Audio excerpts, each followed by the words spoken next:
Muy buenas tardes para todos. Queremos darles la bienvenida a este espacio, a la presentación del libro El Derecho desde Macondo, por supuesto con la gratitud de todos los autores y autoras y quienes han participado de esta importante obra. Agradecerles por su presencia aquí en este recinto, a todos los asistentes por su presencia en este histórico auditorio del edificio de Jockey Club de la Universidad del Rosario. Agradecemos también a Icons Colombia, Tirán Leblanc, la Universidad del Rosario, la Universidad de Caldas y la especialización de Derecho Constitucional de la Universidad del Rosario, que se unieron, por supuesto, para hacer realidad este proyecto y este conversatorio sobre el derecho desde Macondo, el libro que quienes han tenido la oportunidad quizá hasta el momento de ojearlo, pues han podido dar cuenta que es básicamente un análisis también jurídico de la obra de Gabriel García Márquez. El derecho de Macondo, desde Macondo, es un trabajo colectivo que se desarrolló durante más de 2 años en los que estos abogados, que ustedes están viendo aquí enfrente, releyeron la obra del Nobel desde una visión del derecho, culminando con 9 escritos en donde se analizó, entre otras, 100 años de soledad, la hojarasca, el coronel no tiene quien le escriba y la mala obra. Vamos a iniciar este encuentro con las palabras de la doctora Luisa García, nuestra anfitriona, directora de la especialización de Derecho Constitucional de la Universidad del Rosario, que quiere, por supuesto, saludarlos en la tarde de hoy.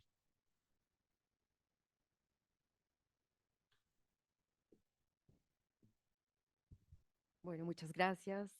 Bienvenidos. En nombre de la decana, del vicedecano, de la dirección de la especialización y del área de Derecho Constitucional, les damos la bienvenida a todos, especialmente al señor magistrado y presidente de la Comisión de Disciplina Judicial, el doctor Mauricio, a todos los miembros de la comunidad rosarista, a los estudiantes, profesores y demás invitados que nos acompañan el día de hoy.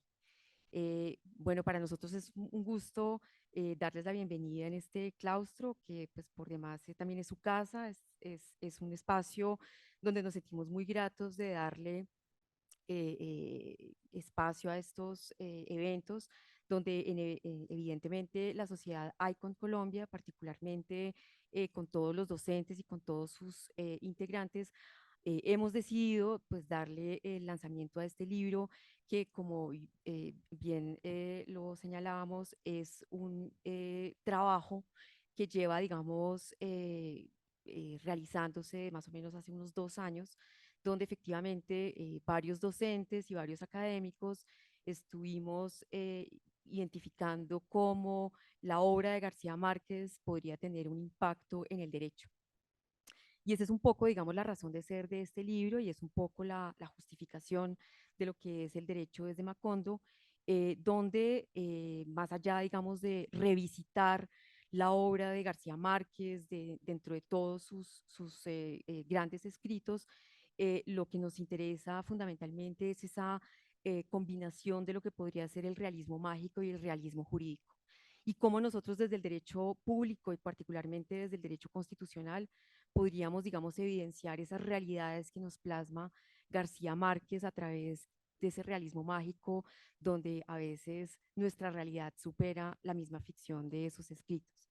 Por esa razón, pues para nosotros es un honor, para nuestra facultad es un honor, para la especialización también es un honor acoger el lanzamiento de esta gran obra que seguramente es el preludio de muchas más obras como esta, pero sobre todo, digamos, de invitar a la comunidad y a nuestros estudiantes a que aborden también el derecho desde perspectivas realistas y desde perspectivas tan nuestras y tan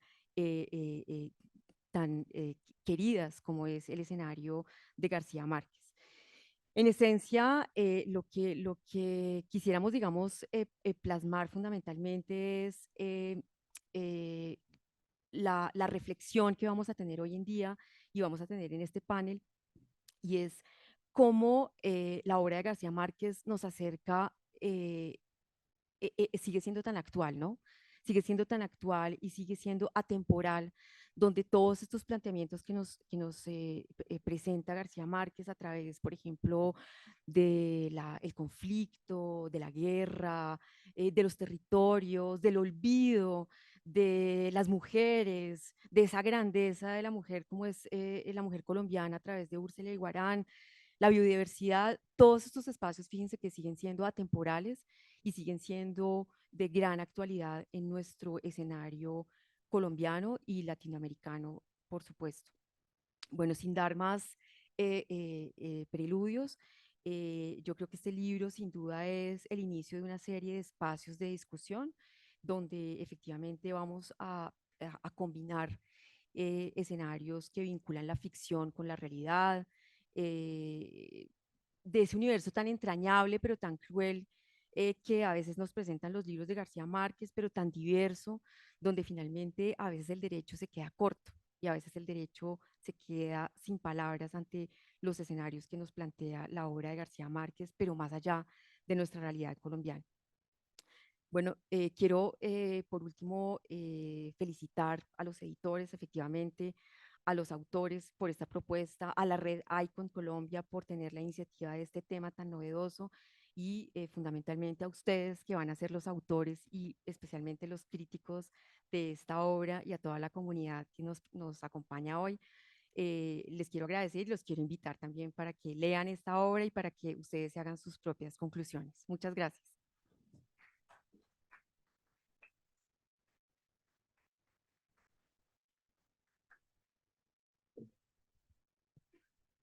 Muchísimas gracias también a la doctora García. A continuación damos la bienvenida y a su vez escuchamos a Tatiana Dangón, quien es la directora para Colombia de la editorial Tirán Lo Blanc.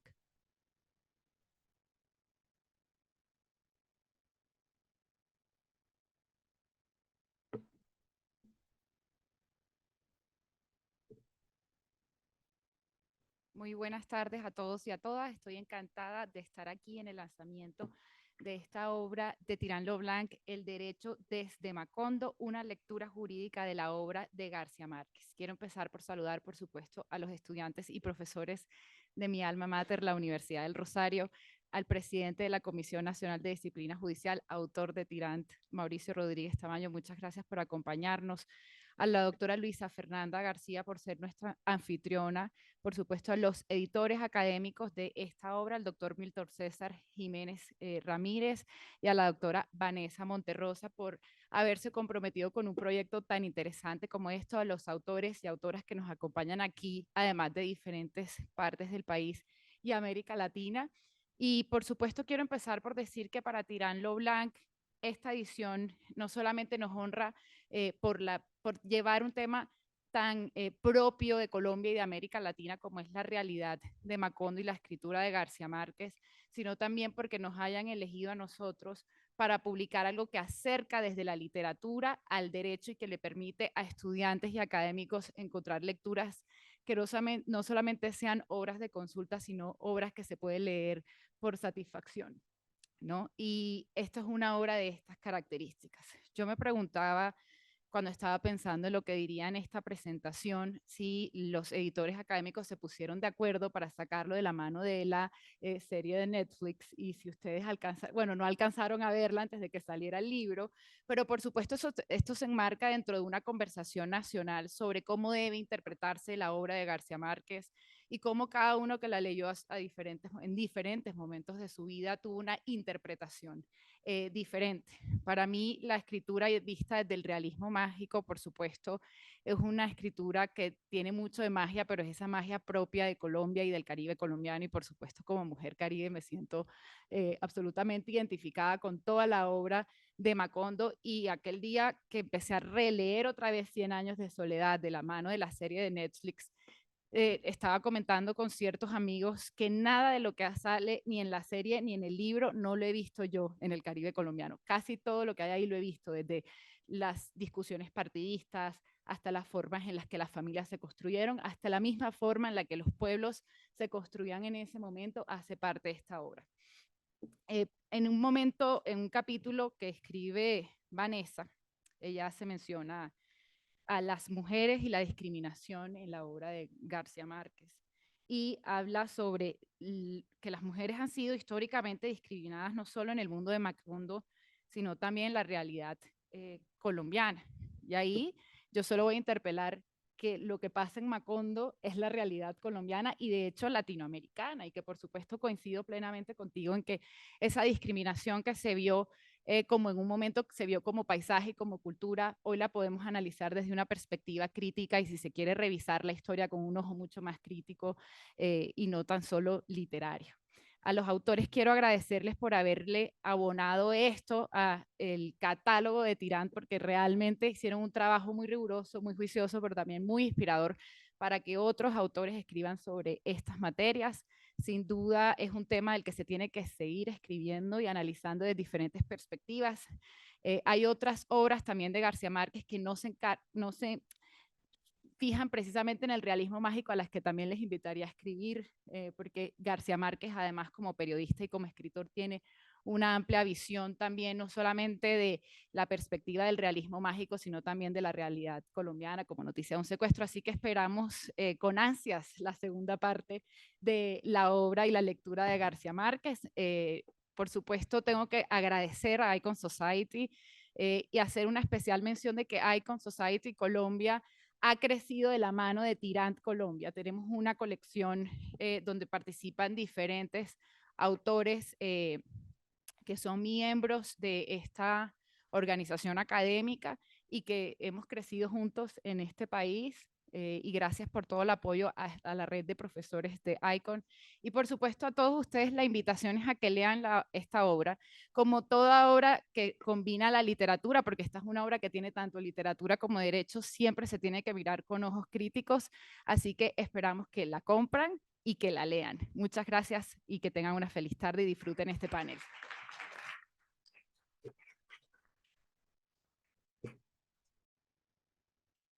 El derecho desde Macondo, lo que nos convoca en esta tarde de hoy. A Tatiana Dangond también muchísimas gracias por su intervención y por supuesto por la invitación, que seguramente la estaremos reiterando a lo largo de la tarde de hoy, es a comprar, por supuesto, y consumir este texto. Bien, vamos a continuación a dar paso a nuestro conversatorio en el que profesores, autores y autoras de este texto, de los artículos que componen también la obra colectiva, van a dialogar precisamente sobre los principales aspectos del derecho desde Macondo. Quiero comenzar, antes mejor vale la pena destacar que estos textos que componen el libro son de autoría, como ustedes lo están viendo en este momento, de importantes constitucionalistas, profesores y profesoras de distintas universidades. Y les vamos a contar y precisar quiénes son esas personas que tenemos aquí enfrente. Y comienzo por presentar a Vanessa Monterrosa Valeta, de la Universidad del Rosario, coeditora de la obra y autora del artículo La igualdad laboral de las mujeres, más de 100 años de soledad. Vanessa es doctora en Derecho, Gobierno y Políticas Públicas de la Universidad Autónoma de Madrid, magíster en Derecho con énfasis en Derecho Público por la Universidad Externado de Colombia y máster en Gobernanza y Derechos Humanos por la Universidad Autónoma de Madrid, abogada por la Universidad de Cartagena. Ha recibido la beca de la Fundación Carolina y la Fundación Santillana de España para estudios de posgrado y la beca del Premio Europeo Carlos V Antonio Tajani de investigación doctoral en estudios europeos de la Fundación Academia Europea e Iberoamericana de Juste. Actualmente se desempeña como magistrada auxiliar de la Comisión Nacional de Disciplina Judicial y es profesora también de cátedra en la especialización de Derecho Constitucional de la Universidad del Rosario. Continuamos presentando a Milton César Jiménez de la Universidad de Caldas, coeditor también de la obra y autor del artículo La Constitución de Macondo hacia una Constitución Territorial.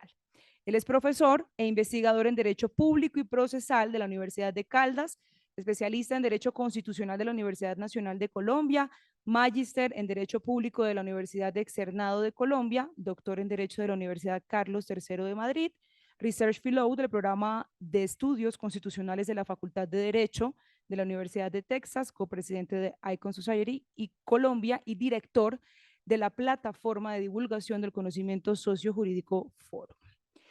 Continuamos con María Cristina Gómez Izaza, quien es autora del artículo Úrsula Iguarán y los relatos de la soledad en la Constitución colombiana. Ella es doctora en Derecho de la Universidad de Navarra, especialista en Derecho Constitucional y Ciencia Política del Centro de Estudios Constitucionales, pregrado en Derecho y Ciencias Políticas de la Universidad Pontificia Bolivariana, profesora de la Universidad de Antioquia y copresidenta de ICON Colombia. Seguimos con Luisa Fernanda García López, autora del artículo Las mujeres en 100 años de soledad, Úrsula y la maldición de la familia Buendía y Guarán. Es directora, Luisa, de la especialización en Derecho Constitucional y profesora principal de la Facultad de Jurisprudencia de la Universidad del Rosario, de donde es egresada, PhD en Derecho Público de la Universidad de Montpellier, en Francia. Es profesora en pregrado, en especialización y en maestría de las cátedras de teoría del Estado, de fundamentos constitucionales del derecho administrativo y de constitucional comparado. Seguimos con Lisneider Inestrosa Cuesta. Es autora del artículo El insomnio que parece eterno, la guerra y la subsistencia en territorios del pueblo afrocolombiano. Nació en Quibdó, mujer afrocolombiana, madre y esposa, abogada de la Universidad Tecnológica del Chocó, magíster en Derecho de los Recursos Naturales y doctora en Derecho de la Universidad de Externado de Colombia. Fue becaria de la Organización de Estados Americanos, OEA, en el curso de Derecho Internacional y las transformaciones del mundo contemporáneo, realizado en Río de Janeiro, Brasil. Es miembro activa del capítulo de ICONS Colombia y de la Red de Mujeres Constitucionalistas de América Latina. En la actualidad ejerce como docente de la carrera de la Universidad Tecnológica del Chocó y líder también del grupo de investigación Derecho, Sociedad y Medio Ambiente, HITSMA, si mal no estoy. Gracias. Listo, seguimos entonces con Andrés Martínez Moscoso, es autor del artículo Lectura regulatoria de la biodiversidad en el realismo mágico a partir de 100 años de soledad. Doctor, PhD en estudios políticos y constitucionales de la Universidad de Alicante, jurista de profesión, es profesor titular del Colegio de Jurisprudencia de la Universidad de San Francisco de Quito y director de su Instituto de Investigaciones Jurídicas. Es también el secretario ejecutivo del capítulo ecuatoriano de ICONS International Society of Public Law.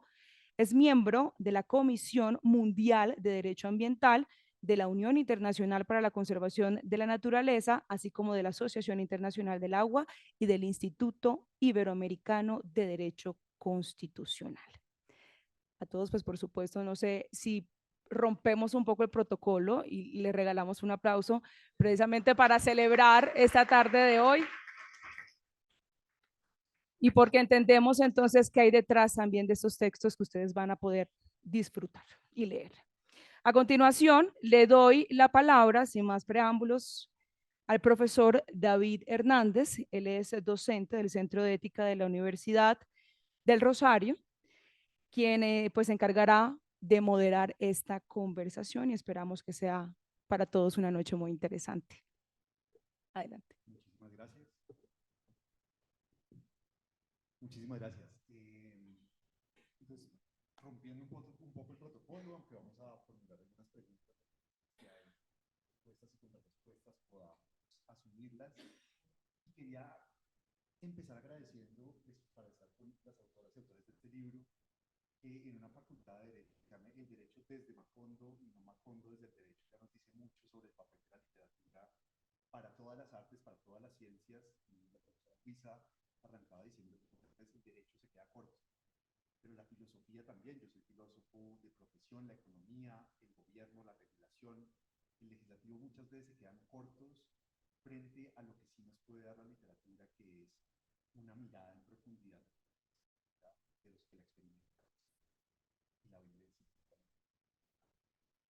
Gabriel García Márquez. Me parece que es una muestra de cierta humildad epistémica y de ingenio mismo de valerse de piezas tan importantes de García Márquez. Entonces, pues quiero empezar con una de las presentadoras del texto, que es Vanessa Monterrosa, y queríamos arrancar preguntándote cómo surge la idea de escribir el derecho. Muy buenas noches a todos los asistentes, a don Mauricio Rodríguez, a mi familia, a mis amigos, a mis colegas por la presencia en este maravilloso auditorio esta noche, a nuestro moderador, a nuestra presentadora. Debo decir que estoy muy feliz porque el derecho desde Macondo ha sido hecho durante estos 2 años con mucho amor y con mucho esfuerzo por parte de todos nosotros, y yo creo que eso se ve reflejado en el ICONS Colombia es una sociedad de profesores y profesoras de Derecho Constitucional, pero que también integra a los estudiantes. Entonces es intergeneracional, pero también es interregional. Entonces nosotros acá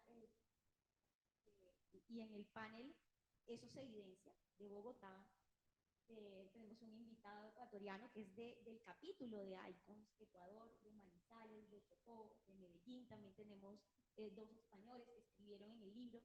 Entonces eso muestra la diversidad de ICONS.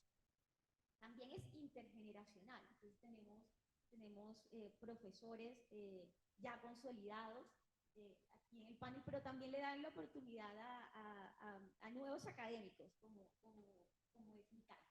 Entonces, para mí es muy gratificante poder haber podido compartir este libro con ustedes. Para mí es un verdadero honor. ICONS lo realizamos en diferentes ciudades del país cada año y hemos intentado descentralizar ICONS. Entonces, todos los años vamos a una universidad en donde normalmente los estudiantes no tienen acceso a las personas que normalmente están en el centro del país. Hace 2 años lo hicimos en la Universidad de Cartagena, que además es mi claustro, es mi universidad. Yo soy egresada de la Universidad de Cartagena. Y el tema de ese año del Congreso era el derecho desde Macondo. Era un análisis de la obra de García Márquez desde el punto de vista jurídico. Y esto es así porque García Márquez tiene un arraigo importantísimo con la Universidad de Cartagena, porque estudió algunos semestres de Derecho en mi universidad. De hecho, sus restos hoy se encuentran en el claustro de la Merced, que es un claustro de la Universidad de Cartagena. Quienes conocen Cartagena es anexo al Palacio Adolfo, al Teatro Adolfo Mejía, que es donde la máxima expresión de la cultura y del arte cartagenero se ha manifestado. Entonces, todo esto nos hace a nosotros pensar, y ya se lo digo a Milton, inmediatamente me dice que sí, vamos a hacer. Y hoy estamos aquí presentando este libro. Empezamos a hablar con diferentes colegas de ICONS y a partir de ahí surgió esta idea. Y es un trabajo colaborativo que, como lo dije al inicio, lo hemos hecho con mucho amor desde ICONS y esperamos que lo disfruten. Que hoy compren el libro los que no lo han comprado, los que no lo tienen todavía, y disfruten de este trabajo que hemos intentado hacer. Y es releer a García Márquez desde un punto de vista jurídico. Nosotros cuando lo leímos, normalmente en los años escolares, no teníamos formación jurídica. Entonces, una vez que lo lees, siendo abogado, la gran mayoría de este auditorio son abogados, la obra de García Márquez cobra un sentido completamente distinto, porque somos capaces de entender el relato de García Márquez desde los derechos, desde la Constitución, desde las instituciones jurídicas. Y eso le da, por supuesto, a la obra un toque maravilloso. Entonces, muchísimas gracias de nuevo por estar acá, a mis colegas por haber aceptado ser parte de este libro, por supuesto a Tatiana Dangón, que cuando recurrimos a ella inmediatamente nos dijo que sí.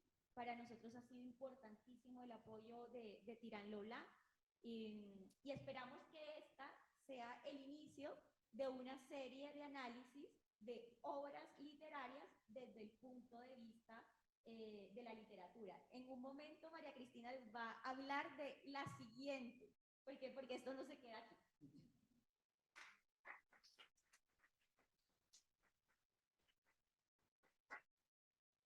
Vanessa, muchas gracias.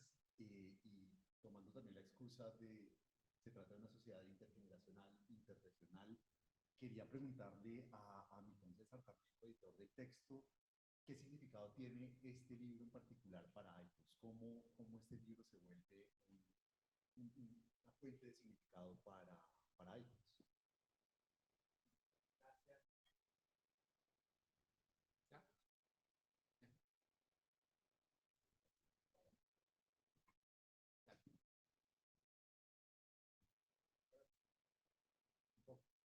Ahora sí, muchas gracias. Bueno, la verdad, tanto necesito es una sociedad académica, en este caso la Sociedad Internacional de Derecho Público Capítulo Colombia, es solo una excusa para tratar de consolidar una pasión, que es el trabajo cooperativo en un lugar que se supone tiene que ser excluyente porque tiene las mejores virtudes y emociones de todas las instituciones sociales, que es la academia. Sin embargo, la academia es despótica, maltrata, está llena de envidias, de cosas complejas. Y entonces el deber nuestro es tratar de rebatir esas cosas con trabajo, con evidencia. Vanessa lo decía de una forma prístina. Soñamos con la obra, inspirados también en los sueños de otros académicos y académicas. Y tomamos el desafío de releer la obra de García Márquez con el mayor respeto posible y fundar una línea editorial con la complicidad de Tirán lo Blanc, donde esta obra es el eslabón inicial para seguir escribiendo sobre literatura y a través de la literatura comprender mejor el derecho, interpretarlo mejor y asegurar algo que también es una obsesión. ¿Cómo escribimos más claro? ¿Cómo escribimos de manera más concreta para mejorar nuestra comunicación? Cuando uno trata de dialogar, pasan miles de cosas para llegar a consolidar un mensaje. Y todos los que participan en esa conversación son responsables. Aquí asumimos la responsabilidad y abrazamos las críticas, desde luego, para que este proceso siga. Entonces, para ser más claro, es un eslabón, es un hito para nosotros, es algo humilde, porque tiene muchas virtudes, pero también tiene defectos, y a partir de eso seguiremos trabajando.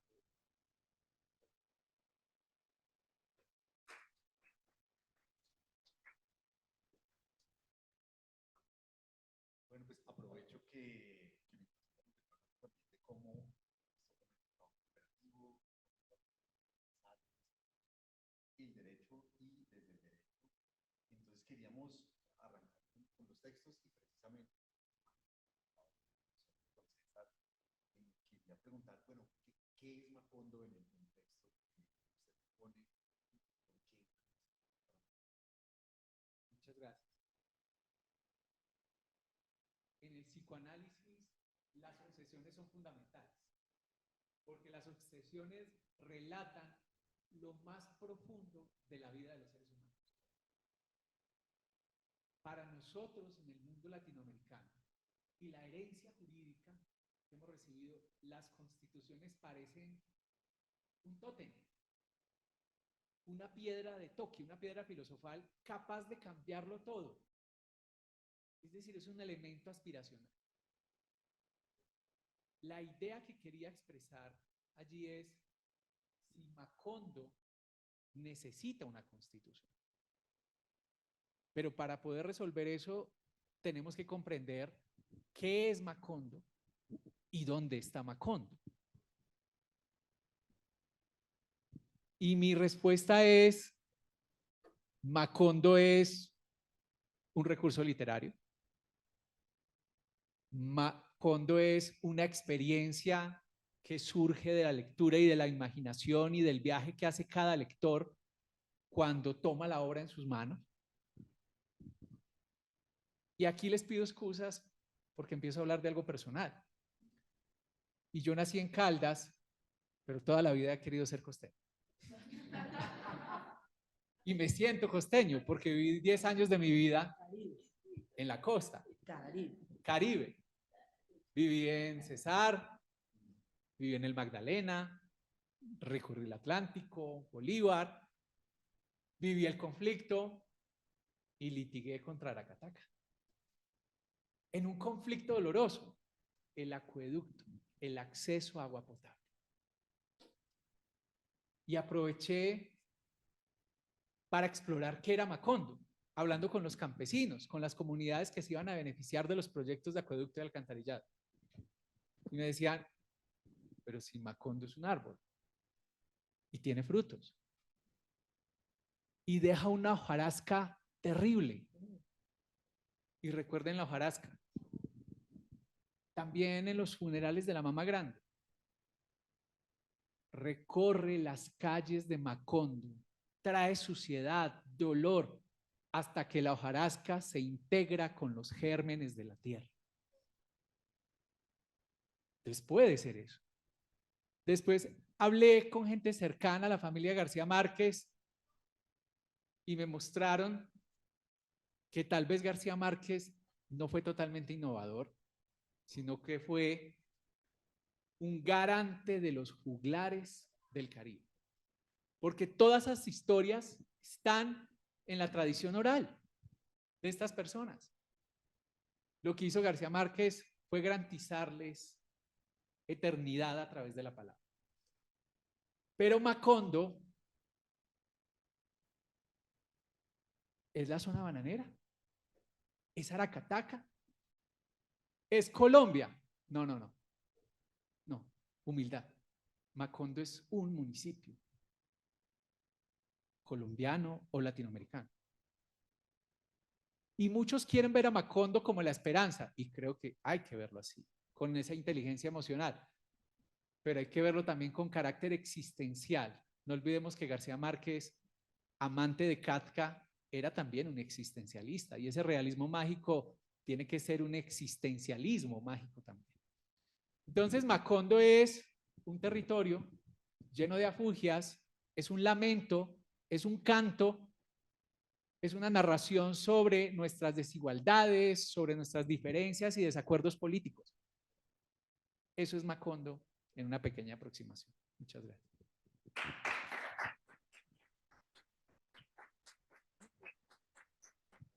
Muchísimas gracias. Ahora vamos a movernos un poco en los temas del libro y vamos a referirnos a los derechos de las mujeres. Y queríamos arrancar entonces con María Cristina Gómez, con una pregunta sobre, bueno, ¿cuál es el papel de las mujeres en la construcción del constitucionalismo en Colombia? Todos leemos a 100 años de soledad desde los hombres. Las guerras de Aureliano, la locura de José Arcadio, la fuerza de José Arcadio hijo, los gemelos, el cumbiambero, el sindicalista, digamos que Arcadio Nieto, todos los hombres, ¿no? Sin embargo, hubo algo que a mí, y me disculpan poner esto en temas personales, me motivó a leer, bueno, lo he leído 7 veces, pero esta vez cogí un lapicero morado y cada vez que aparecía la palabra Úrsula, la denominación de Úrsula, lo señalaba.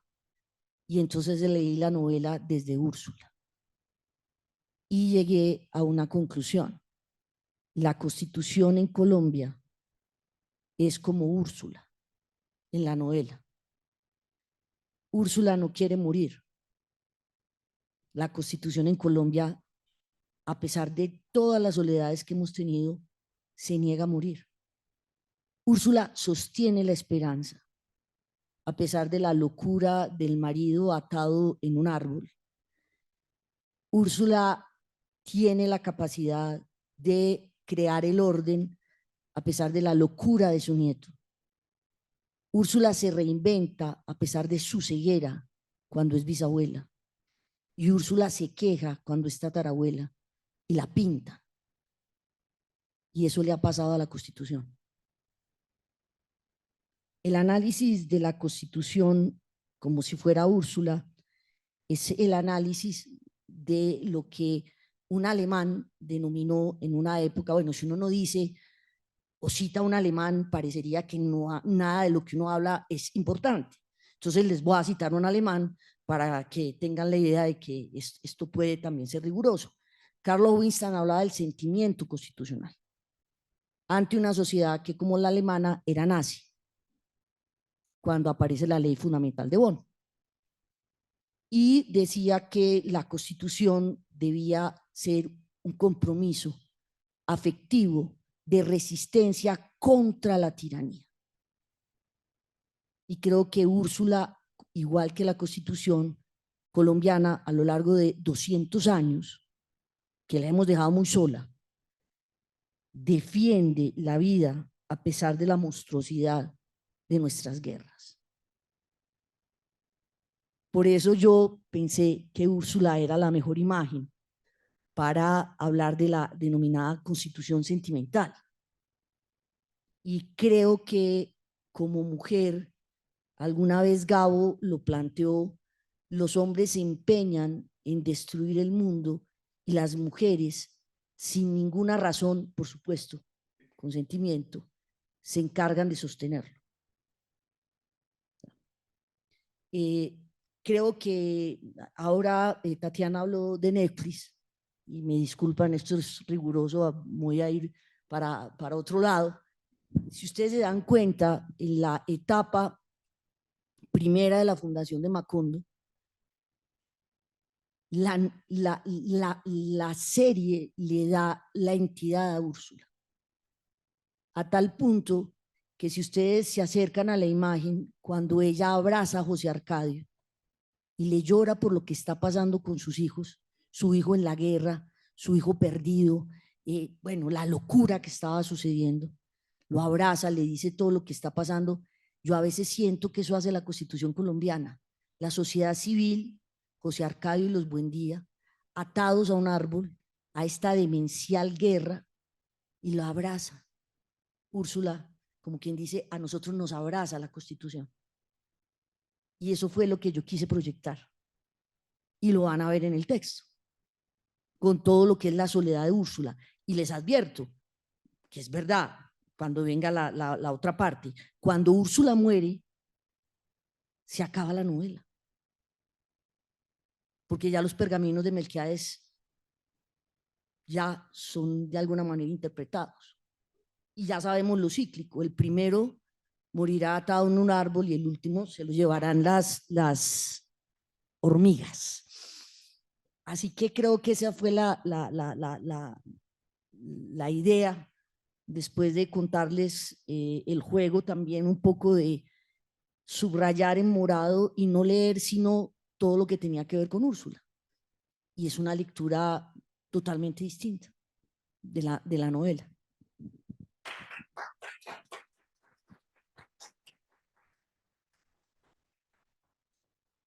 Muchísimas gracias. Y continuando con el tema del papel de la mujer en la obra de García Márquez, quería preguntarle a la profesora Luisa García, bueno, ¿por qué en 100 años de soledad Úrsula encarna el poder y de qué tipo de poder estamos hablando?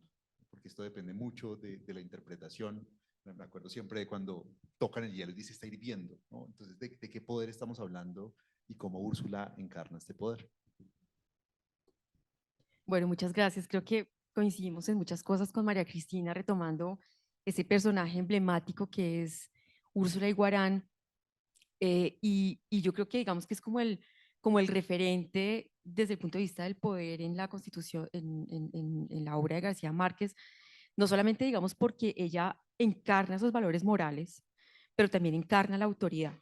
O sea, es como ese referente ella es, digamos, como la fuente de los principios, de los valores, de lo que se debe ser, pero ella se enfrenta a una realidad que va más allá de todos esos valores que ella tiene inculcados en sí, que es como cuando se va a casar y le dice a la mamá hay una maldición y que ese matrimonio está completamente destinado a desaparecer, entonces nunca logra consumar el matrimonio y es así donde se terminan yéndose para Macondo. Entonces, digamos, es el inicio de Macondo. Entonces ahí vemos también como digamos, como que ella encarna también podríamos decir, como ese sino trágico de la familia, que ella, digamos, como que trata de sobrellevarlo, pero como esa templanza de la mujer, donde ella muestra que pues finalmente ella puede, digamos, dejar atrás todo ese pasado dramático que cuentan y crear, digamos, una nueva familia, crear el pueblo, ser el sustento económico, ser la autoridad moral.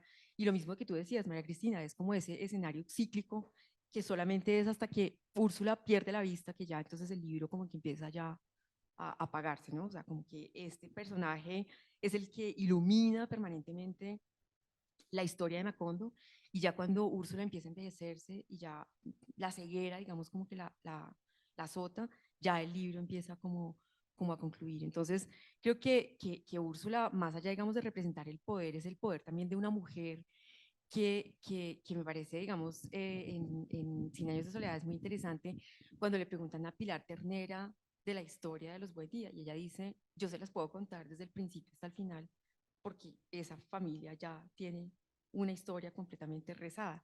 Entonces, Úrsula como que quiere ir en contra de esa realidad, digamos, y muy propio de nuestra sociedad, donde creemos que todo es como los signos del destino, ¿no? Como que finalmente estamos destinados a vivir una cierta realidad.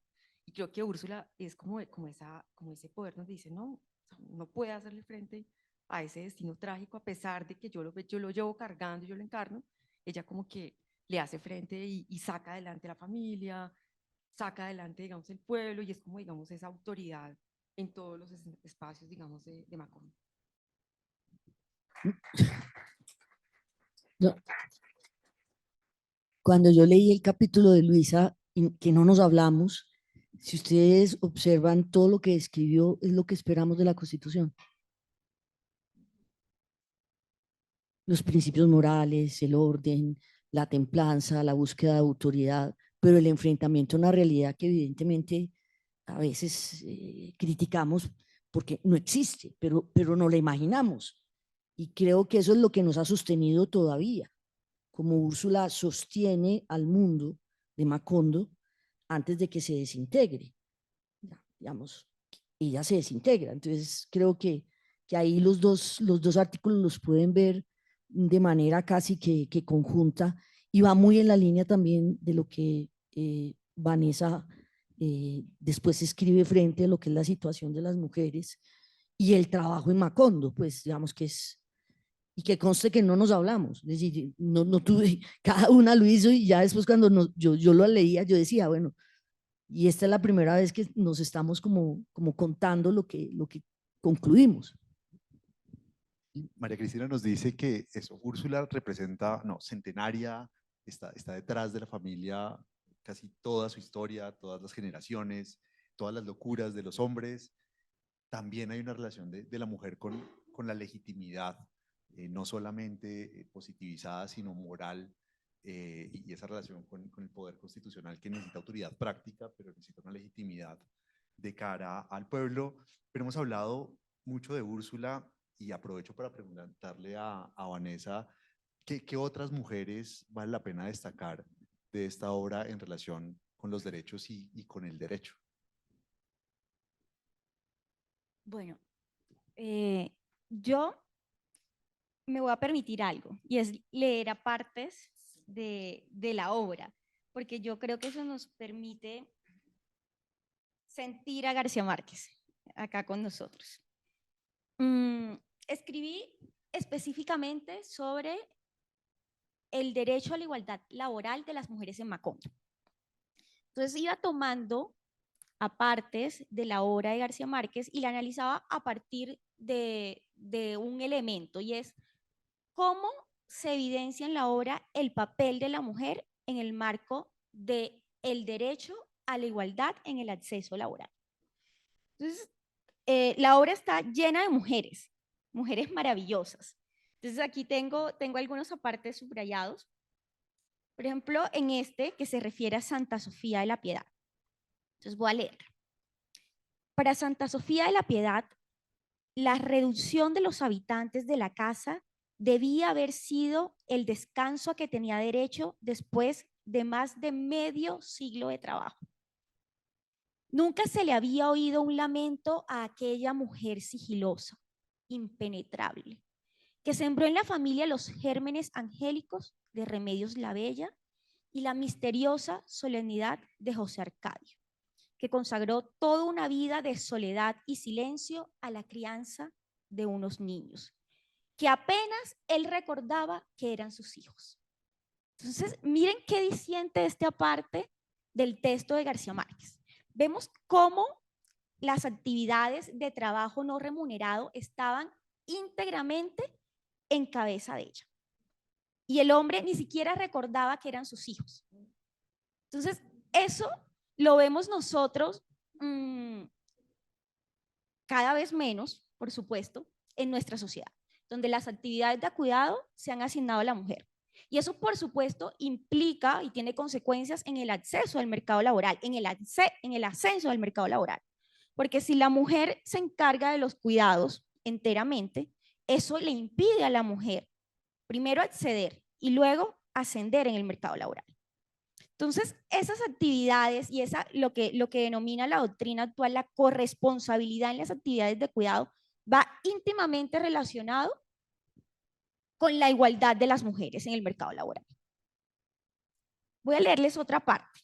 Entonces, ya vamos a saltar en algunas generaciones de los Buendía y Guarán.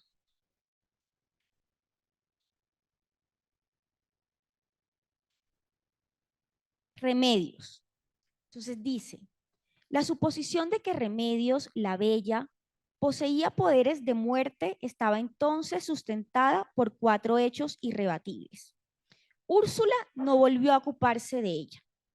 En otra época, cuando todavía no renunciaba al propósito de salvarla para el mundo, procuró que se interesara por los asuntos elementales de la casa. Los hombres, dice Úrsula, los hombres piden más de lo que tú crees. Le decía enigmáticamente, hay mucho que cocinar, que barrer, mucho que sufrir por pequeñeces, además de lo que crees. En el fondo se engañaba a sí misma tratando de adiestrarla para la felicidad doméstica, porque estaba convencida de que una vez satisfecha la pasión, no había un hombre sobre la tierra capaz de soportar, así fuera, por un día, una negligencia que estaba más allá de toda comprensión. Entonces, miren cómo en esta parte se asocia el éxito de una mujer a que supiera realizar las actividades del hogar. Entonces, nuevamente vemos cómo ese rol de la mujer asociado a las actividades del hogar va a afectar su posibilidad de acceso al mercado laboral. Si a la mujer se le forma, si a la mujer se le inculca desde el hogar que esa es su posición, pues eso es lo que hará la mujer. Al contrario, a la mujer lo que hay que permitirle, en mi concepto, es la posibilidad de adoptar decisiones sobre su vida. Si quiero convertirme en una mujer que se dedica al cuidado de los hijos en integridad, o si por el contrario, quiero ser una mujer que quiere salir al mundo laboral. Entonces vemos cómo esa idea muy arraigada en los hogares, ya menos, influye determinadamente en el acceso al mercado laboral de las mujeres. Porque si la mujer desde niña, desde el hogar, se le inculca cuál es el papel que debe cumplir, por supuesto que eso va a determinar las decisiones que tome en la vida sobre su formación y sobre su trabajo. Y terminando con una última mujer, y ya esta es de las últimas generaciones de los Buendía y Guarán. Ya las mujeres de la familia empiezan a ir a la escuela. Entonces, esto muestra también una evolución que corresponde con lo que ha pasado en la sociedad colombiana. Entonces, las mujeres van a la escuela. Entonces, Meme fue a la escuela. Miren lo que dice García Márquez refiriéndose a Meme. Meme, su hermana, repartida entre la rigidez de Fernanda y las amarguras de Amarganta, llegó casi al mismo tiempo a la edad prevista para mandarla al colegio de las monjas, donde harían de ella una virtuosa del clavicordio. Entonces vemos que Meme ya fue a la escuela, pero Meme fue a la escuela de monjas y allí le enseñaron a qué, a ser virtuosa tocando un instrumento. Entonces, a pesar de que ya la mujer incursiona a la educación, que por supuesto le va a permitir acceder al mercado laboral, entonces la formación de la mujer es distinta. Y esto todavía lo vemos en nuestra sociedad. Vemos cómo el número de mujeres científicas, ingenieras, es menor, porque una vez que incursionamos al mercado laboral, también se nos ha asociado a unos oficios, a unas profesiones particulares. Y Meme lo muestra en esta parte de la historia. Entonces, nada, es invitarlos a leer a García Márquez, ya leerlo pensando en esto, en cómo las mujeres van transformándose a lo largo de la historia, a través de las generaciones, pero también cómo esto se ve reflejado en nuestra sociedad.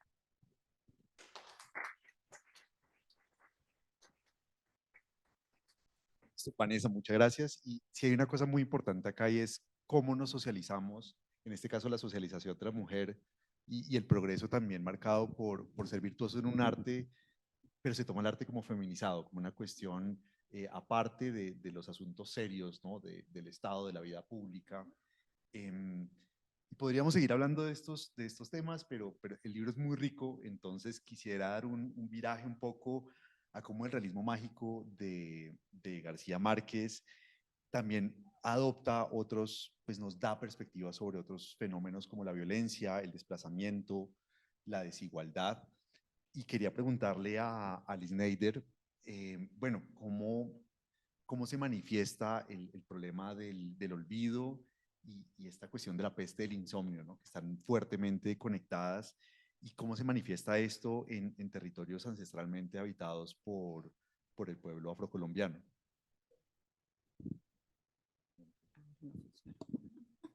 Buenas noches. Primero quiero agradecer, porque el agradecimiento es un reconocimiento al trabajo y al esfuerzo de la idea creadora, de nuestros editores académicos, de María Cristina, que ha insistido mucho al interior de ICON en darle una apertura a esta ciencia que parece muy dogmática, pero que está en la realidad, y en la realidad de los pueblos colombianos, en la realidad de las regiones del Pacífico, de la costa Caribe. Macondo fue una excusa y llegó en un momento muy importante la idea de escribir y relacionar derecho y Macondo hace 2 años. Y pensé mucho, ¿qué escribir? ¿Qué escribir de Macondo? Escribo sobre las mujeres, escribo sobre el medio ambiente, escribo sobre los derechos, escribo sobre constitución. Y en un momento muy sensible de mi vida, cuando decidimos escribir, decidí seguir una línea de trabajo, y es utilizar mi voz académica, mi voz como docente también, pero mi voz como integrante del pueblo afrocolombiano, para poner de presente realidades existenciales que aún continúan. En Macondo, aunque no se habla de personas negras directamente, ni se habla de la presencia negra en el Caribe, entre líneas, y especialmente en ese capítulo que seleccioné, en el 3, que habla del insomnio, cuando Melquiades es el que ofrece la fórmula que saca de una maleta, y Visitación, una india en la obra, que es la que dice llegó la peste, fue la que alertó y descubrió que había llegado la peste a Macondo, que ella ya la había sufrido y por eso se había tenido que ir de su lugar de origen y volver. Cuando encontré ese capítulo en especial, lo reencontré después de años de la adolescencia, haber leído a 100 años de soledad en el colegio, pero en ese momento lo estaba releyendo porque mi hijo se lo estaba leyendo Macondo. Hablamos precisamente del insomnio y dije, esta sección demuestra lo que está pasando en Colombia y demuestra el olvido. El insomnio es la guerra, la violencia, el conflicto armado que nos aturde, que nos causa temor, pero que sigue presente en la vida colombiana y al que tenemos que buscarle salidas. Tenemos, a propósito del momento histórico en el que estamos, tenemos que encontrar una salida para que el insomnio no nos atrape, para que el insomnio no nos haga perder la alegría de la que hablábamos y la esperanza. Y voy a leer aquí también aparte del texto. El insomnio no es otro que la guerra, el conflicto armado, la guerra entre actores armados legales o ilegales, la guerra por el oro, el agua, el bosque y por los activos culturales. En este caso utilicé como muestra lo que sucede con el pueblo afrocolombiano. Que se acabe la peste del insomnio o que se encuentre una cura es un clamor a gritos. La peste del insomnio en Macondo llegó sin avisar, pero la peste de la guerra, de las múltiples formas de violencia, de la invisibilización, de la exclusión, que personajes secundarios como Melquiades, que no son, aparecen y desaparecen, que están invisibilizados, pero que reflejan lo que sucede con gran parte de la población colombiana, están latentes, que viven en pobreza, en desigualdad, y no pueden seguir en el olvido. El insomnio debe acabar. Vamos a ver más adelante si seguimos hablando de qué hay que hacer, qué tenemos, es una discusión que tenemos que seguir dando en Colombia, qué tenemos, qué debemos hacer para que el olvido no siga siendo la constante de la realidad de muchas personas, de muchas familias que viven en exclusión, que viven en marginalización. La guerra, generadora de diferentes tipos de violencias y con múltiples causas, tiene sumido en un insomnio que parece eterno a un pueblo que sobrevive, resiste y se revela para no olvidar su existencia, sus raíces y soñar con caminos de esperanza de un mundo mucho mejor. Un pueblo que busca salir del letargo de los sueños mutilados y destrozados por la invisibilidad histórica y las consecuencias de la guerra. Este texto en particular lo volví a releer ahora para el lanzamiento y de verdad que refleja la actualidad de lo que está viviendo gran parte del territorio colombiano y en especial los territorios donde están los pueblos étnicos en este país, en el caso del pueblo afrocolombiano. ¿Vamos a seguir así? ¿El insomnio va a ser eterno? Esperemos que no.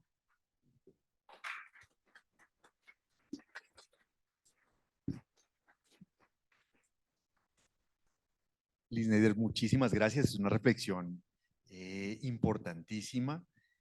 Y creo que para seguir con esta primera ronda de preguntas, quería también volver sobre el tema ahora de la biodiversidad y la naturaleza, que tiene mucho que ver con toda la historia de Macondo. Ahora que María Cristina nos mencionaba que hay que mencionar algún alemán para que esto se ponga serio, donde Kant hubiera visto a Macondo se vuelve loco, porque la idea de lo sublime de la naturaleza sería una cosa muy diferente en el Caribe colombiano que con... No se enloquece, sale del closet. O sale del closet. Algunos teníamos nuestras dudas, pero bueno, para volver un poco sobre la cuestión, la selva también es un signo del alejamiento, ¿no? Pero los recursos naturales son un personaje en sí mismo. Entonces quería preguntarle a Andrés Martínez, ¿qué podemos aprender de todos estos personajes y de todos estos habitantes de Macondo en términos del respeto o de la relación o la protección del medio ambiente y de la naturaleza. Muchas gracias. Buenas noches. En primer lugar, yo quiero agradecer muchísimo a los editores por la invitación y sobre todo reflejar esa posibilidad de algunos temas. Uno, desde el punto de vista de ICON como sociedad pública, plural, y sobre todo, en este caso, también desde una perspectiva regional, porque no solamente ha unido al tema de ICON es capítulo colombiano, sino también nos ha unido como un país hermano, transfronterizo con Ecuador. Y esto me lleva a algo que se ha venido reflexionando aquí. Obviamente, cualquier colombiano lee 100 años de soledad y las obras de Gabriel García Márquez desde una perspectiva de Colombia. Pero no se olviden que uno de los libros de cabecera de todo latinoamericano es precisamente 100 años de soledad. Todos leemos El Quijote y 100 años de soledad. Y todos, sin importar, creo que al menos en la región andina, todos creemos que se trata de uno de nuestros pueblos. Entonces, más allá de lo que podamos llegar a creer a veces desde una perspectiva nacional, ese relato que hace Gabriel García Márquez es fundamental y sobre todo refleja esa variedad y sobre todo nos lleva a pensar que esas fronteras, que son creo que líneas imaginarias, hace que no nos demos cuenta lo más cercanos que somos y que somos pueblos hermanos y que muchas veces tenemos los pros y los contras. No con esto quiero romantizar precisamente respecto de la pregunta, porque también hay cosas malas dentro de la narración y dentro de lo que ocurre, obviamente, en Macondo. En primer lugar, si queremos hablar nuevamente de un alemán, ya que nos pusimos con la muletilla, en el libro de La invención de la naturaleza de Wolf, cuando habla sobre Humboldt, se refiere precisamente que, entre comillas, quien realmente descubrió América fue Humboldt desde una perspectiva de la descripción geográfica y de la biodiversidad. Y si obviamente hacemos un análisis desde esta perspectiva, esta visión de la lectura de la biodiversidad de Macondo no es la primera. A propósito de eso, a quienes les interese, hay una lectura, por ejemplo, que hacen unas colegas colombianas precisamente solamente desde la perspectiva vegetal, otros que hacen en cambio desde la perspectiva animal y una última que se hace desde la perspectiva del cambio climático. Y ustedes dirán, pero si no habla en ningún momento del cambio climático. Sí habla del cambio climático porque a lo largo del libro ustedes ven, entre otras cosas, la cantidad de fenómenos climáticos que se realizan, la escasez, la sequía, diluvios, etc. Pero bueno, entrando ya en materia, yo me pregunté, para hacer un análisis serio respecto de los temas relacionados con la naturaleza y la biodiversidad, yo tomé un par de protocolos internacionales, el de la Convención sobre Biodiversidad, la Convención CITES sobre tráfico de vida silvestre, y obviamente también la asocié con algunos tipos penales a nivel de América Latina, donde se narran ciertas cuestiones. Y claro, en Macondo vamos a ver un sinnúmero de situaciones. Primero, narra un poco esa típica situación que ocurría cuando se fundaban los pueblos. Cuando se fundaban los pueblos, hay esa visión bastante antropocéntrica del dominio del ser humano sobre la naturaleza. Entonces, esa posibilidad que al comienzo se comienza a decir, sí, efectivamente existía gran cantidad de agua, existía gran cantidad de recursos, pero los domina. ¿Y cómo los domina? Lo domina a través de la cacería, lo domina, por ejemplo, a través del aprovechamiento de recursos naturales. Si comenzamos a hablar de los propios pescaditos de oro, obviamente necesitaba una explotación en un tema mineral. Y si se dan cuenta a lo largo del libro, ya cuando comienza la decadencia también comienza a mostrar, no lo dice con estas palabras, pero comienza a explicar los temas relativos sobre todo a las consecuencias de la contaminación. Contaminación, cambios de uso del suelo, por ejemplo, respecto del río, respecto de la sequía, respecto incluso de los cambios de uso del suelo, por ejemplo, para la llegada de la bananera, porque obviamente no era algo que se producía y que se producía en masa. Y que si nos damos cuenta y hacemos un parangón de lo que ha ocurrido tanto en Colombia, en América Central y en América Latina, son fenómenos que obviamente Gabriel García Márquez quería mostrar en el sentido de decir, esto es lo que está pasando y esto es lo que nos puede llegar a pasar. La lección al final del día es que, si bien es cierto, en muchas oportunidades el ser humano quiere mostrar ese rol de dominación, pero ese rol de dominación podríamos utilizar la palabra que no es sostenible, y no es sostenible en el tiempo, y no es sostenible precisamente con los recursos naturales.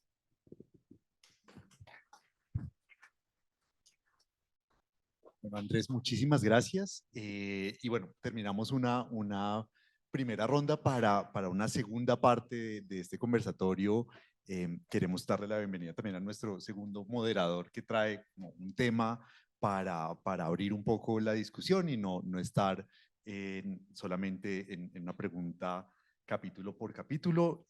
Se trata de Grenfit Sierra, profesor de la Facultad de Jurisprudencia. Bueno, buenas tardes. Muchas gracias por la invitación y digamos por esta, yo diría, este juego en la imaginación entre el realismo mágico y el derecho. A veces que el derecho tiene más de mágico que de imaginación. A veces diríamos eso. La idea es hablar de territorio que es el espacio geográfico sobre el cual se desarrolla la obra. Y quiero hacer una primera pregunta y es una pregunta abierta. La obra pareciera que es plana en una determinada visión del país, que es el Caribe colombiano. ¿Qué consideran ustedes, qué piensan ustedes de la otra Colombia, de esa Colombia andina que en cierta medida García Márquez se refiere en determinado momento cuando describe las campanas, cuando llega a la sabana de Bogotá? ¿Qué piensan ustedes de esa descripción? Yo tengo una sensación de que no es Caribe cuando Fernanda del Carpio llega y la descripción de Bogotá es brutal. Digamos, yo creo que ahí hay algo que nos invita a pensar en lo que somos. Un país complejo, lleno de contradicciones culturales, pero hay algo que pues, no solo Bogotá, que es el centro de esta zona andina, que el Caribe de alguna manera confronta, parece que desde la cultura, y es la misma monstruosidad. Esa sensación permanente de que nos estamos matando. Entonces yo creo que el tema de haber nombrado a Macondo desde el Caribe probablemente era la alegoría a que a pesar de que nos matamos, nosotros celebramos la vida. Y esa paradoja entre la negación y el miedo es lo que nos hace un único Macondo y no un Macondo Caribe. ¿Ya? Y eso es lo que yo, pues obviamente observo. La introducción de la mujer más antipática de Macondo, que es Fernanda, porque Fernanda, bueno, ¿qué tal que se le encontraron uno de suegra? Terrible, ¿no? Digamos, una suegra antipática, pero el problema con Fernanda es que Fernanda reitera en medio de una familia que se está muriendo, porque se está muriendo Úrsula, que a pesar de todo mantenemos la entereza, las formas, un cierto orden en el caos y obviamente una resistencia, una resiliencia ante la muerte. Y creo que es la parte que hace que este Macondo sea colectivo, es decir, y que lo hace tan universal como lo planteaba el colega. En Ecuador se lo leen y seguramente pues piensan lo mismo, ¿no? Digamos, no con el conflicto armado que hemos tenido, pero sí con el conflicto cultural, étnico, territorial que obviamente ha vivido nuestro hermano país del Ecuador. Entonces creo que ahí hablé mucho. Otra pregunta que me gustaría hacer, que ya mencionaron de una u otra forma, es el tema del desplazamiento. Digamos, el territorio es un elemento esencial dentro de Macondo y esa búsqueda permanente de territorio. Ese Macondo dentro del territorio es un Macondo que se inscribe solamente en un solo lugar o es un Macondo que viaja. creo que lo que ha hecho y que todo el mundo dice de 100 años de soledad es su carácter universal, es atemporal. Aunque hemos pretendido por un tema identitario ubicarlo en el Caribe colombiano, la descripción de ese lugar geográfico físico, ese espacio geográfico físico, yo pienso que 100 años de soledad tiene esa virtud de ser universal y que refleja múltiples mundos, múltiples espacios, espacios locales, que uno podría pensar es el corregimiento más alejado, o podría ser también cualquier lugar de América Latina, cualquier lugar de Colombia también, porque el desplazamiento se ve de personas que tienen que huir por la peste del insomnio como visitación y los indios que llegaron a la casa, los cataures que llegaron a la casa de Úrsula,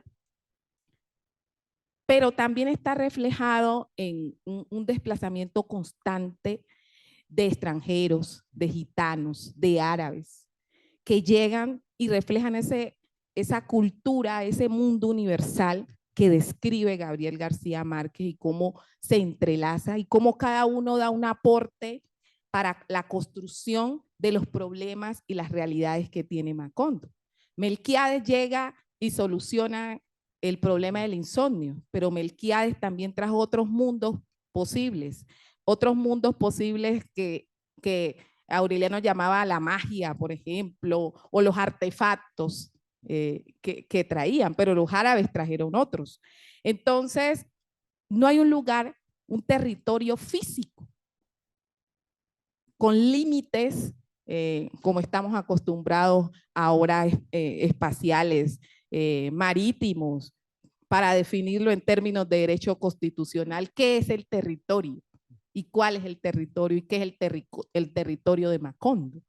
Entonces creo que esa es la riqueza de 100 años de soledad, que nos permite vernos como humanidad, como humanidad. Muchas gracias.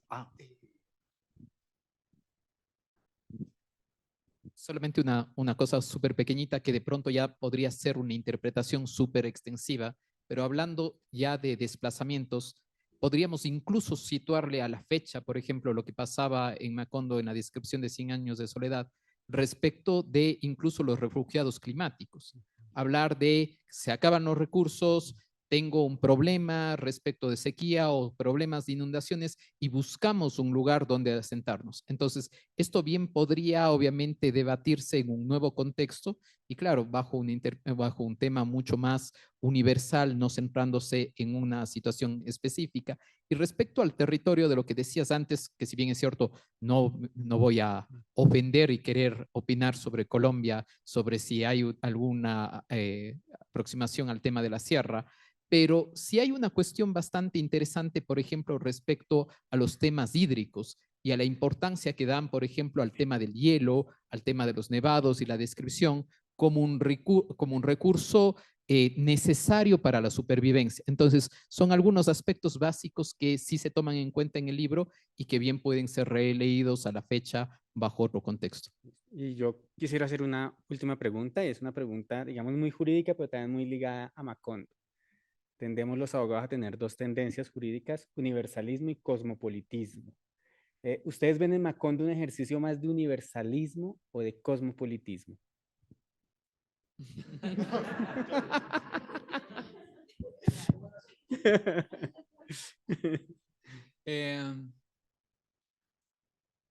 Es un ejercicio cosmopolita, Sí. sin lugar a dudas. Sí. Y voy a Sí. responder esto. Por eso no puede ser kantiana. Claro, claro. Y justo en eso me quiero centrar. Sí. En las obras de García Márquez, pero también en su vida y especialmente en su vida como periodista. Entonces, la primera fuente para responder esto es, García Márquez dijo, después de los griegos en el mundo no ha pasado absolutamente nada. Pero lo otro que nos dijo es, una novela necesita una idea trascendental que ate eternamente al lector. Y eso lo aprendió de Kafka, de leer La Metamorfosis, por ejemplo, o El Proceso. Pero querida Liz Neider, Macondo es cualquier municipio de Latinoamérica, querido Andrés. Pero Macondo especialmente es un relato, es un canto, es una queja, es descripción, es ensoñación. Y por eso muchos pensamos con romanticismo que es Colombia. Pero insisto, con pasión y obsesión, es el municipio. Es el municipio. Porque si pensamos desde el municipio, es lo colectivo. Y Macondo es un canto contra el centralismo, contra esa ley pétrea, que aunque tenemos una constitución que habla de autonomía territorial, sigue viva la constitución de 1886 en el centralismo. Y Macondo es un canto contra eso, es una reclamación perpetua. Y Liz Neider, te cité porque es que Macondo queda en Quibdó, queda en Chocó, y dos fuentes directas. En sus visitas como cronista a Quibdó, casi que con llanto, léanla en el archivo del espectador, todavía se aprende a leer con el Código Civil. Aparte de vergonzoso y doloroso y de aburrido, es un relato de la pobreza, de la exclusión, de creer que todo se arregla por las ideas, por la lucidez, por el púlpito, por el escritorio que está en el centro. Y no cooperamos, que es el espacio donde todos ganamos. Pero aquel que se atreva a levantar su voz, lo vamos a callar. Y el segundo relato es, otra vez en Quibdó, la protesta más grande de Colombia que nunca pasó. Porque era tanta la distancia que se ofrecían falsedades sobre lo que estaba pasando en Quibdó con la protesta. García Márquez viajó con las dificultades para llegar a Quibdó y cuando llegó no encontró ninguna protesta y empezó a hablar con las personas de cuál había sido la protesta para reconstruirla. Y esa crónica nos termina entregando un relato de cuál es el autogobierno, cuál es la democracia. Y seguimos pensando que la democracia la describen unas cuadras arriba de este lugar, de este hermoso recinto. O que la describen desde una institución. No, la están describiendo en la zona rural. Y no hemos podido comprender eso. Entonces, es un relato cosmopolita, pero es un relato específico, desde lo particular para construir lo general. Muchísimas gracias por esa intervención. Yo estoy que me muero por hacerles 1000 preguntas, pero después de la intervención de Milton César, de la participación, de jamás silenciar a nadie y estando en un lugar de conversación, me estaban haciendo una seña que quieren hacer una pregunta y me parece muy chévere que podamos abrir el espacio para todos. Bueno, muchísimas gracias. Y yo quisiera hacerles una pregunta que a mí me ha venido rondando muchísimo después de empezar a leer El Derecho desde Macondo, pero también de ver la serie, de releer el libro, y es esto que decía Milton sobre la narrativa, ¿no? Y yo empecé a encontrar muchísimo en la narrativa de 100 años de soledad cómo nos hemos contado nosotros la historia de cómo llega el Estado a, digamos, a Macondo, ¿no? Y cómo ellos tienen unas leyes, tienen unas formas sociales, tienen unas construcciones que, por ejemplo, se van de donde vivían por un asesinato, en donde uno puede empezar como a pensar en un tema de asesinato por honor y dice, esto no puede volver a pasar. Refundamos un pueblo diciendo, acá nadie va a volver a asesinar por la sexualidad de un hombre o de una mujer, y empiezan a construir una moral, unas leyes, unas normas, y llega el Estado y se genera la guerra y los problemas. Entonces quisiera tener la reflexión de ustedes sobre eso porque me parece que este es, o sea, muchos puntos toca la obra de García Márquez, pero este es uno esencial del derecho y la obra de García Márquez. El relato de García Márquez en esta, pero en muchas obras, de cómo nos narramos el Estado y cómo nos narramos una serie de guerras entre rojos y azules, ¿sí? O sea, la casa la pintó de rojo, y yo lo digo porque en Armenia, por ejemplo, esos eran los relatos de mi abuela y de mis papás incluso. Entonces, usted es liberal, usted es conservador. Entonces, quisiera un poco que si pueden dar alguna reflexión sobre eso, que a mí me parece tan central y que toca profundamente las bases de cómo nos pensamos el derecho y cómo nos pensamos las estructuras estatales. Gracias. Gracias, Elena. Bueno, yo voy a empezar diciendo que yo creo en el Estado.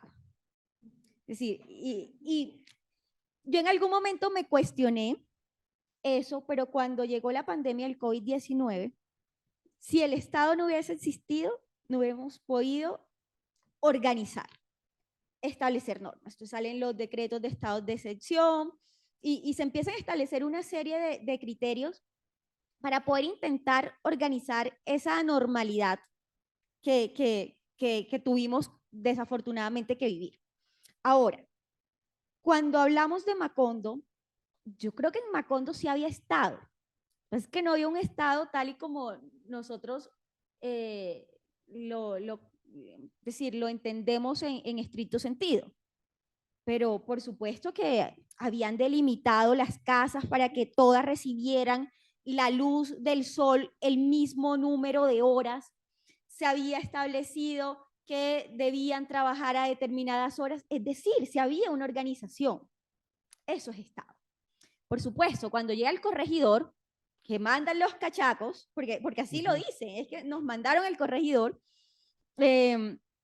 empieza a distorsionarse un poco, pero no creo que haya sido por la presencia en sí del corregidor y el concepto de Estado que viene detrás de él, sino por la situación en la que luego Macondo tiene que involucrarse dentro de todo lo que estaba pasando en Colombia.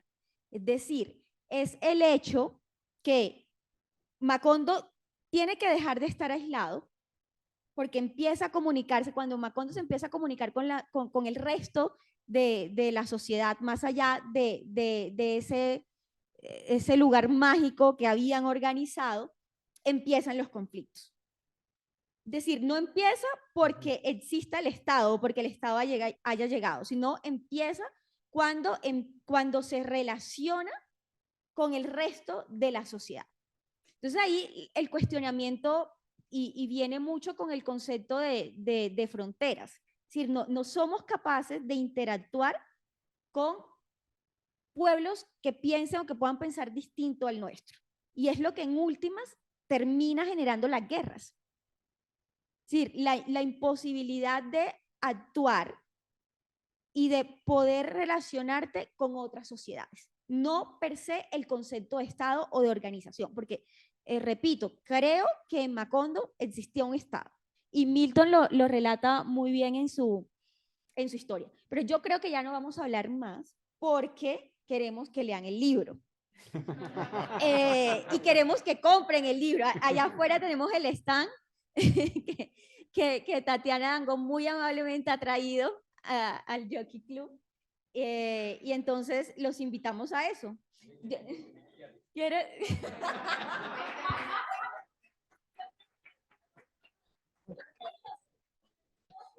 digo que vende mejor que Melquiades, así que... No. Yo sí quiero decir algo a propósito de la venta. Me decía un estudiante leyendo Derecho desde Macondo, me dijo, profesora, realmente inicié a leer este libro y que estoy enganchado. Estoy enganchado porque es como un cuento. Y a través de este cuento estoy aprendiendo de derecho constitucional, de derecho civil, de derechos humanos, de derecho internacional y de derecho ambiental. Inicié a leerlo y no puedo dejar de leerlo. Entonces, es una invitación también para que sigan leyendo el derecho desde Macondo. Sí, yo, digamos, un punto que me parece relevante en la pregunta que haces, Elena, y es en qué medida el derecho o el Estado está presente. Yo creo que el Estado sí está presente en Macondo. O sea, a partir del momento en el que empiezan a construir carreteras, empiezan a, digamos, a generar un desarrollo, hay, digamos, como una presencia de Estado. Lo que pasa es que el Estado es inoperante frente a toda esa realidad macondiana que nos describe García Márquez. Entonces, también, digamos, es como la evidencia de nosotros, realidad colombiana, es nosotros tenemos todos los instrumentos jurídicos, tenemos un arsenal jurídico de normas que creo que nadie nos iguala, pero la realidad es distinta y precisamente el derecho se queda corto frente precisamente a esa realidad cultural que somos y que nos hace, digamos, tan únicos. Entonces, no creer que el derecho lo va a solucionar todo.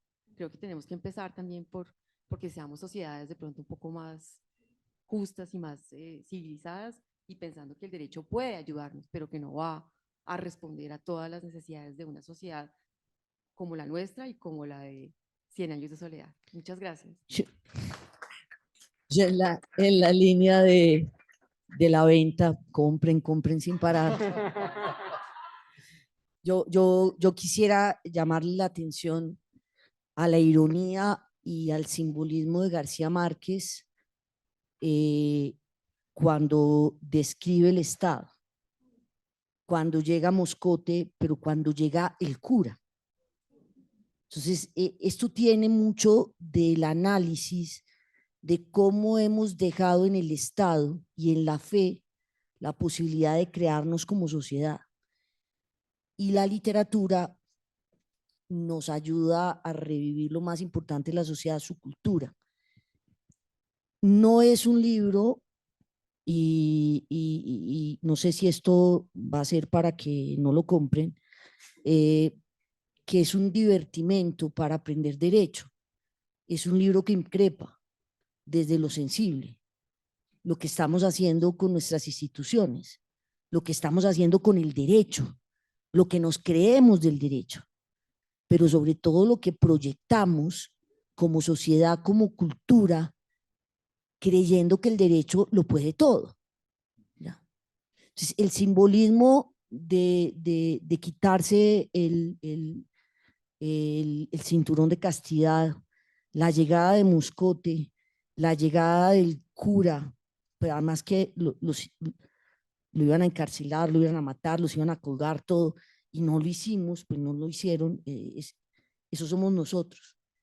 Y esa es la lectura que no es un divertimento, es una interpelación al derecho. Y por eso creo que lo deberían comprar, pues, nomás porque viene la segunda etapa. Yo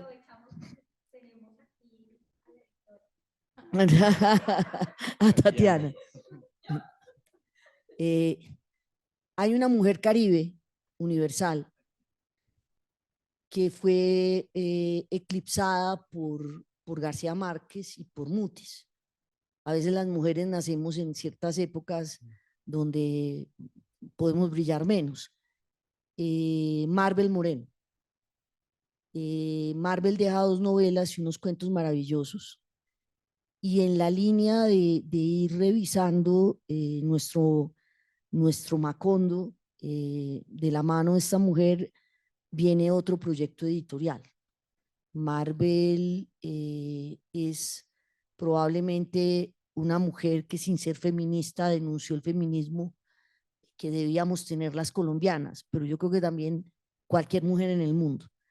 En una perspectiva de mucha armonía con los hombres. Ese feminismo que llama a conciliar más que a dividir.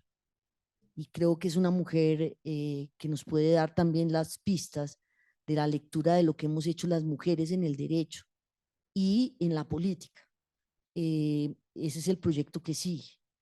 Y queremos también la segunda parte, el capítulo 2, que ese ya tenemos que hablarlo, obviamente en una línea que proyectó desde lo que Milton, Vanessa y la colaboración de Tatiana, y es la línea del derecho y la literatura, como una manera de acercar el estudio del derecho a la realidad sensible que nos rodea. Así que si compran el libro, podemos editar el segundo también. Entonces, eso es otra parte. Muchas gracias. Bueno, muchísimas gracias y creo además que este evento y el libro, como Los Gitanos, llega casi en marzo con cosas fantásticas y maravillosas que nos pueden cambiar la vida a todos. Queremos aprovechar también este espacio tan corto para hacer hacer un análisis de cierre, que es lo que uno normalmente hace. Suena demasiado ambicioso para lo que yo he aprendido hoy. Quiero agradecerle a las autoras, a los autores, porque ha sido un espacio inmensamente rico, pero creo, y también Grenfit me complementará, que encontramos como en la obra literaria y en la obra de García Márquez tenemos dudas sobre territorio, sobre el centro y la periferia, sobre esas invenciones del centro y la periferia, sobre cuando llega el ferrocarril también se marca el declive de Macondo.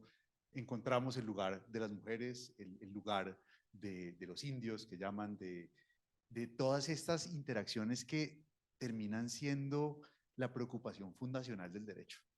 Esta idea de ordenar, de tener legitimidad y de tener autoridad basada en la posibilidad de la vivencia social, de la construcción y de evitar el olvido, es uno de los puntos que yo quisiera llevarme y que los invito a llevarse, además del libro, obviamente, luego de esta discusión.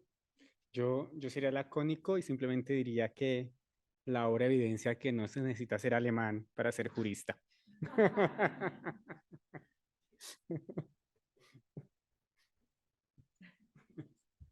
Bueno, listo. Y ya con eso, entonces, cerramos, por supuesto, agradeciendo a todas las autoras y autores, a nuestros profesores que estuvieron moderando esta conversación y a todos los que asistieron, que ojalá sean muchos ojos los que disfruten de esta obra, El Derecho desde Macondo. Muchísimas gracias y que tengan una muy feliz noche.